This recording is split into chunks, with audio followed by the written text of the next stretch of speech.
Hi friends, ಇವತ್ತು ನಾನು ನಿಮ್ಗೆ ಒಳ್ಳೆಯ ಟಾಪಿಕ್ ಬಗ್ಗೆ ಹೇಳ್ಕೊಡಕ್ಕೆ ಅದೇನಂತಂದ್ರೆ GST ಇಲ್ದನೂ ನೀವು ಆನ್ಲೈನ್ದಾಗ ಹೆಂಗೆ ಇ-ಕಾಮರ್ಸ್ ಬಿಸ್ನೆಸ್ ಮಾಡ್ಬೋದು ಅಂತಂದ್ರೆ ಈ ವಿಡಿಯೋದಾಗ ನಿಮ್ಗೆ ತಿಳಿಸ್ಕೊಡ್ತೀನಿ. ವಿತೌಟ್ GST ಹೆಂಗೆ ಮಾಡೋದು ಅಂತಂತಂದ್ರೆ ನಿಮ್ಗೆ ಏನಿಲ್ಲ, ಒಂದು ಸಿಂಪಲ್ ಓವರಾಲ್ ನೀವು ಒಂದು ಕರ್ನಾಟಕ ಸ್ಟೇಟ್ದಾಗ ನೀವು ಒಂದು ಬಿಸ್ನೆಸ್ ಮಾಡ್ತೀರಿ ಅಂತಂತಂದ್ರೆ ನಿಮ್ಗೆ GST ಇಲ್ಲ ಅಂದ್ರೂ ಮಾಡೋಕ್ಕೆ ಬರೋದು. ಅದು ಹೆಂಗೆ ಅಂತಂದ್ರೆ ನೀವು ಒಂದು ಎನ್ರಾಲ್ಮೆಂಟ್ ID ಕ್ರಿಯೇಟ್ ಮಾಡ್ಕೋಬೇಕಾಗುತ್ತೆ. ಅದು ಹೆಂಗೆ ಮಾಡೋದು, ಏನು ಮಾಡೋದು ಅಂತಂದು ಈ ವಿಡಿಯೋದಾಗ ಕಂಪ್ಲೀಟಾಗಿ ನಿಮ್ಗೆ ತಿಳಿಸ್ಕೊಡ್ತೀನಿ. ವಿಡಿಯೋ ಎಂಡ್ ತನಕ ನೋಡಿರಿ. ಈಗ ನಿಮ್ಗೆ ನಾ ಸ್ಕ್ರೀನ್ ಶೇರ್ ಮಾಡಿ ಅದು ಹೆಂಗೆ ಕ್ರಿಯೇಟ್ ಮಾಡೋದು ಹೆಂಗೆ ಅಂತ ನಿಮ್ಗೆ ತೋರಿಸ್ಕೊಡ್ತೀನಿ. ಬರೀ ಸ್ಕ್ರೀನ್ ಮೇಲೆ ಎನ್ರೋಲ್ಮೆಂಟ್ ID ಇದ್ದರೆ ಯಾವ ಪ್ಲಾಟ್ಫಾರ್ಮ್ದಾಗ ಬಿಸ್ನೆಸ್ ಮಾಡೋದು ಅಂತ ನಿಮ್ಗೆ ಕ್ಯೂರಿಯಾಸಿಟಿ ಇರ್ಬೋದು. ಅದು ಯಾವುದಂತಂದ್ರೆ ಮೆಶೋದಾಗ ನೀವು ಓನ್ಲಿ ಎನ್ರೋಲ್ಮೆಂಟ್ ID ಇಟ್ಕೊಂಡು ನೀವು ಓವರಾಲ್ ಕರ್ನಾಟಕದಾಗ ಬಿಸ್ನೆಸ್ ಮಾಡ್ಬೋದು. ನಿಮಗೆ GST ಇತ್ತಂತಂದ್ರೆ ಓವರಾಲ್ ಇಂಡಿಯಾದಾಗ ನೀವು ಎಲ್ಲಿ ಬೇಕಾದಲ್ಲೂ ಆನ್ಲೈನ್ ಬಿಸ್ನೆಸ್ ಮಾಡ್ಬೋದು. ಸೊ ನಾವು ಕರ್ನಾಟಕದಾಗ ಅಷ್ಟೇ ಮಾಡ್ತೀವಪ್ಪ ಅಂತಂತಂದ್ರೆ ಎನ್ರೋಲ್ಮೆಂಟ್ ID ಸಾಕು. ಈ ವಿಡಿಯೋದಾಗ ನಿಮ್ಗೆ ಎನ್ರೋಲ್ಮೆಂಟ್ ID ಹೆಂಗೆ ಕ್ರಿಯೇಟ್ ಮಾಡೋದು ಅಂತ ತಿಳಿಸ್ಕೊಡ್ತೀನಿ. ಕಂಪ್ಲೀಟಾಗಿ ವಿಡಿಯೋ ಸ್ಕಿಪ್ ಮಾಡ್ದೆ ಎಂಡ್ ತನಕ ನೋಡಿರಿ. ಈ ಎನ್ರೋಲ್ಮೆಂಟ್ ID ಕ್ರಿಯೇಟ್ ಮಾಡ್ಬೇಕಂತಂದ್ರೆ ನೀವು GST ವೆಬ್ಸೈಟಿಗೆ ಹೋಗ್ಬೇಕು. ಅದಕ್ಕೆ ಏನಂತ ಇದನ್ನು ಮಾಡ್ಬೇಕಂತಂದ್ರೆ ವೆಬ್ಸೈಟ್ GST.gov.in ಅಂತ ಹೊಡೆದ್ರೆ ನಿಮಗೆ ವೆಬ್ಸೈಟ್ ಓಪನ್ ಆಗುತ್ತೆ. ವೆಬ್ಸೈಟ್ ಓಪನ್ ಆದಮೇಲೆ ಅಲ್ಲೇ ನಿಮ್ಗೆ GST ಅಂತ ಇರುತ್ತಲ್ಲ, ಇಲ್ಲಿ ಕ್ಲಿಕ್ ಮಾಡಬೇಕು.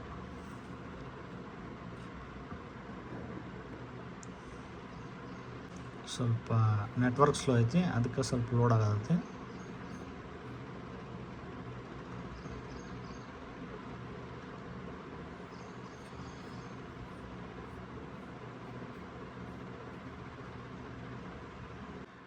ಇದು ಓಪನ್ ಆಯ್ತು. ಇವಾಗ ಓಪನ್ ಆದಮೇಲೆ ಸರ್ವಿಸ್ಗೆ ಹೋಗಿ ಯೂಸರ್ ಸರ್ವಿಸ್ಗೆ ಹೋಗ್ಬೇಕು. ಯೂಸರ್ ಸರ್ವಿಸ್ಗೆ ಹೋಗಿ generate user ID for unregistered applicant ಇರುತ್ತಲ್ಲ, ಅದನ್ನು ಕ್ಲಿಕ್ ಮಾಡಬೇಕು.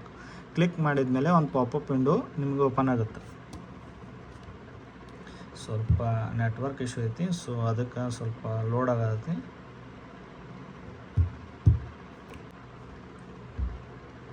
ಸೊ ಇದಾದಮೇಲೆ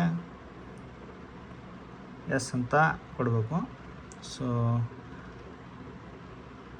ಇದಾದಮೇಲೆ to apply supplier to e-commerce operator ಅಂತ ಐತಲ್ಲ, ಇದನ್ನು ಕ್ಲಿಕ್ ಮಾಡಬೇಕು. ಇದನ್ನು ಕ್ಲಿಕ್ ಮಾಡಿ ಪ್ರೊಸೀಡ್ ಹೊಡೆದ್ರೆ ಸೊ ಇದು ವಿಂಡೋ ಓಪನ್ ಆಯ್ತು. ಇವಾಗ ಇದು ಓಪನ್ ಆದಮೇಲೆ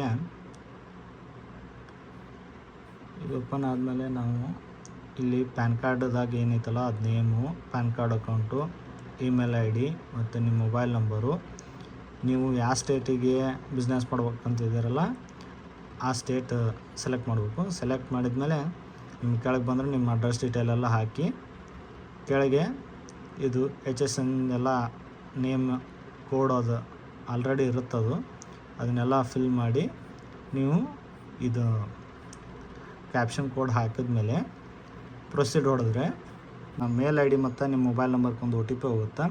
ಅದು OTP ನೆಕ್ಸ್ಟ್ ಸ್ಟೇಜ್ದಾಗ ನೀವು ವೆರಿಫೈ ಮಾಡ್ಬೇಕು.